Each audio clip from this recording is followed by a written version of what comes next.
Well, puck drop for the Canadian Blind Hockey Tournament is just over 24 hours away, and this weekend is set to have the biggest turnout in the competition's 11-year history.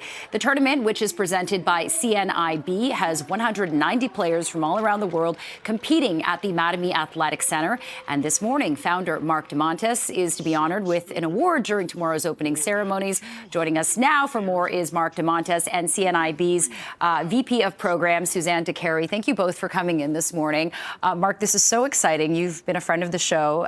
You've been on before. But for people who haven't seen you, maybe you can talk really briefly about your history and why you founded Canadian Blind Hockey.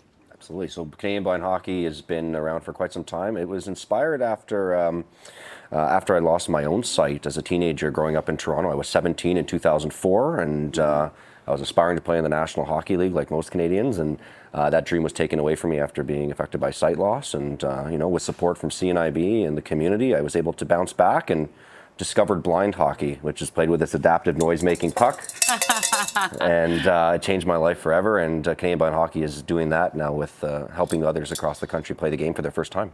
It's really remarkable. Suzanne, you've been a friend of Mark's for a long time and had been supporting this tournament. Talk about this year's tournament, this competition, why it's the biggest one yet, and how many different competitions we're seeing on the ice. There's 24 games that are happening over the weekend, 190 players. I think they started with 40 some odd players. Right. So the growth has been absolutely amazing. CNIB has been a sponsor and a friend of Canadian Blind Hockey since the beginning.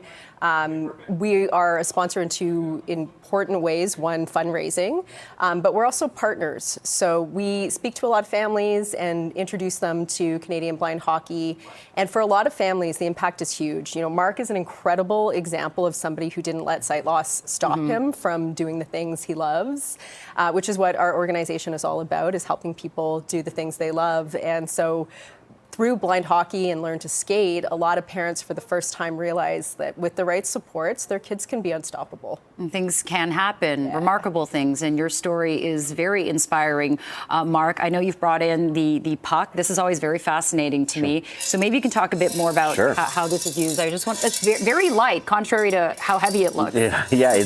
So it's, as you can tell, it's larger than a traditional puck. It moves a little bit slower on the ice. It doesn't mean it doesn't move quickly. It moves a little bit slower and makes noise, as you can tell, the metal ball bearings inside rattling around. So a lot of players, similar to myself, have some functional sight. I probably live at about 4% sight, so I see about large shapes, shadows, minor color, minor depth perception. But for other athletes, everyone has a different visual impairment. Goalies are completely blind, so they don't see anything at all. So the puck might hurt when it hits them, but they surprisingly make some pretty unbelievable saves. If you don't believe it, you got to come this weekend to check it out. Oh my gosh. And the best part, Suzanne, is that it's free to people to come and watch. So why not, right? Absolutely. If you've never seen a blind hockey tournament, a blind hockey game, you are going to be surprised. The gameplay is amazing. It's fast. It's real hockey. It's quite something to see. And Mark, I understand there are 6 divisions. Maybe you can talk a bit about, which divisions we're looking at here. Sure, there is something for everyone. Whether you're just starting your very first time as a young person who's blind or partially sighted playing the game. So there's a children, a youth division. There's a low vision development division. So for players who maybe are just learning but have really low sight. There's an open division for players who are playing recreationally. There's a masters division, 40 plus.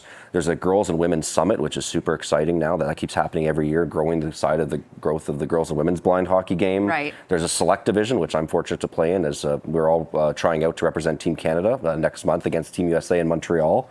So there's something for everyone. Again, whether you're just starting or whether you're looking to compete or whether you're looking just to be a fan and come out and support. And so there's something for everyone. And Suzanne, where can people find more information if they want to come check out a game? I know it's kicking off tomorrow, but it runs throughout the weekend as well. Yeah, CanadianBlindHockey.com. And if you are interested in donating and supporting, CNIB.ca. Okay, Mark, Suzanne, thank you so much for joining us. This is the biggest tournament or competition so far, so congratulations on all the success and growth. I appreciate your time this morning. Thank you. Thank you.